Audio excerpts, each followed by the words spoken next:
Hello, my name is Stephanie Toman, and this is another set of videos beyond the basics. So, looking at presentation skills.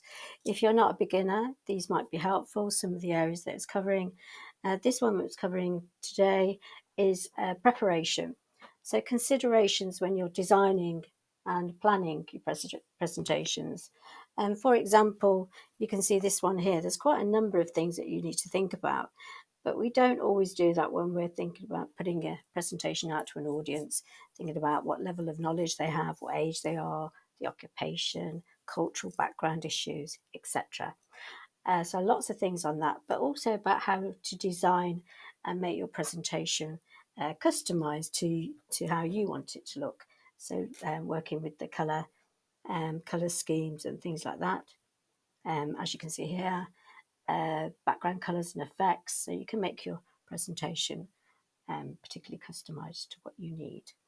So if you're going to do this, you do have the presentation preparation resources that you can use whilst this video is playing, and you can use that to try things and also just to listen.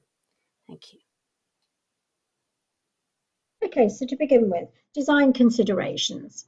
We talk about things that you may not be aware of in the audience, but you need to be when you're creating your masterpiece, your PowerPoint presentation. You need to think about the age of the audience. Is it going to be funny? If they're younger, teenagers, how would you keep those engaged? If it was an older generation, how would you encourage those sort of groups to sit and listen to your PowerPoint? So it has to be applicable to the age, and even if the subject area isn't slightly, then you make the PowerPoint presentation sort of more towards that group. Knowledge of your audience is extremely important. Occupation of an audience is important if you're doing a PowerPoint in the working world, but cultural background particularly important. We do not want to put things into our presentation that will offend part of your audience. The size of the audience and the room is also important, because if your room layout is very sort of unsuitable for you standing at the front with a data projector, have they got a data projector even? So you need to think about all these things. Is a microphone needed if it's a very large room? What time do you have available? What pictures could you use instead of text? Because pictures can really get the message across quite quickly. Charts, you don't want lots and lots of data on your PowerPoint. So all these things are things you need to consider as far as your design. Accessibility is another important area. Color contrast. If you don't use this very dark with light text, or vice versa, where you've got very dark text with light backgrounds, then a lot of stuff can't be seen, particularly if you're at the back of the room or you have eyesight problems. So avoid those color contrasts, and also things like red and green together, blue and yellow, particularly because you could have somebody with color blindness in your audience. Font size is particularly important. When you put something onto a slide, text onto a slide, it will normally in PowerPoint give you an idea of what size it would expect you to be using. So you can sometimes reduce that or enlarge it, but be aware that usually they give you an idea. For this example, and this heading is 40, they would normally give you something that would be considered good practice when you're doing a PowerPoint. So don't reduce it too much or enlarge it too much. When it comes to font, people don't always think about it, but when you've got things like sans serif font, in other words, little bits on the side, you can notice that if you use let's just have a look at Times New Roman. So if we go type in T, go down to Times New Roman, Times New Roman has like little bits on it. Whereas if we go to Comic Sans or Calibri, that one will do. And Calibri doesn't, it's very clear in its font style. Accessibility issues, particularly things need to be viewed for people that have difficulties seeing the screen. There is alternative text used on graphics and screen readers that can read that for them. So you can pop those in if it's applicable. So it's normal practice to use colour schemes in slides, also designs. You can design your own, you can make it spectacular. I've seen some amazing things done with just Microsoft Office PowerPoint. You don't need to go into the web and get lots of designs, but they're out there too. So think about all of these different things when it comes to colour. Okay, so background effects. We're going to open the assessment presentation in the next bit of demonstration, and then we'll come back to the slide and have a look and see what we need to do. So back into our work files where we were, and there's an assessment. Okay, so I'm just going to switch back to the other one. You can stay, if you're doing this with me, you can stay on yours, but we're going to switch back and have a look and see what we need to do. So it's asking us to format the background, texture fill, and hide the background graphics. Bring in the ostrich image as a background fill and apply to all slides. So this is what we're actually going to do in order to do this. So I'm going to do a texture fill, then we're going to go to the picture area. So we're going through this process, and then we're going to hide it once we've brought the graphic in.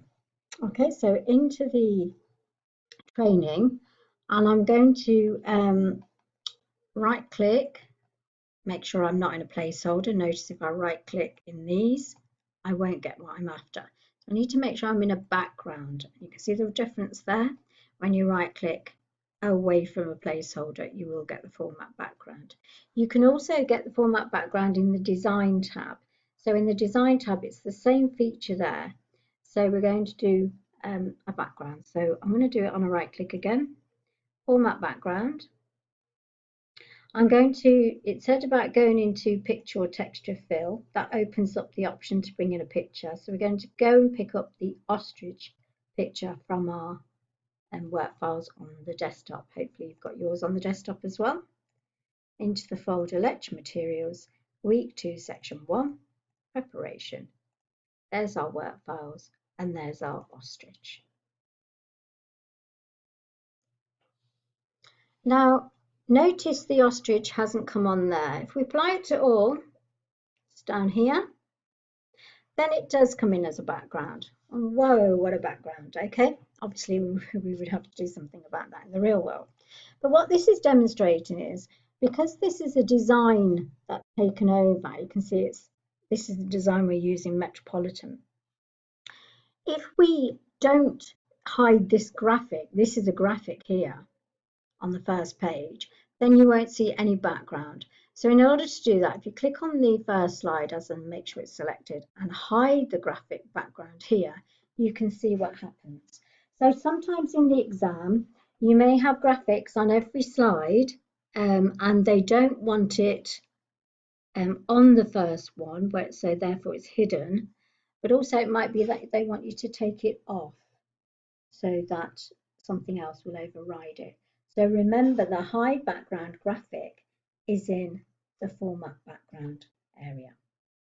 Okay, let's go back to our slide. So back into view, I'm going to switch back to the PowerPoint presentation. And you can see there on the slide, everything's there to remind you when it comes to revision with regard to hiding the graphics, using graphics and hiding the graphics of background. Also, we've got the Metropolitan design. Let's explore the variant group colours. So these are the ones that come over here. So we can pick a design. We've got Metropolitan. So we've done that, created that one with the big bird. So let's go back in interview and then through the switch window again. So if we take the ostrich off, the background off, we can undo and then or go back to the beginning or close and reopen without saving so that we're back to where we were. So we've got the assessment PowerPoint again, and we not only have designs here, we have what they call variants as well. So you may be asked to explore the variants. If I hover on them, they'll tell you, or show you, I should say, what they are, tell you them as well. We're still on Metropolitan as in a design, but the colours are changing. You can go into the colours themselves here and you can customize. So if you go into the customize colours at the end here, you can change things to your way of doing things. So you could like have a dark blue there, and you could have text background light, all these different accents, and then you can name it as a color variant that you want to use particularly for a particular PowerPoint. The way that these would work, you can see now in there that that's become that dark blue. The reason for this is that if you've got a PowerPoint with a particular professional colour scheme, I don't know if you notice in the CB we use a lot of purple and like a maroony colour.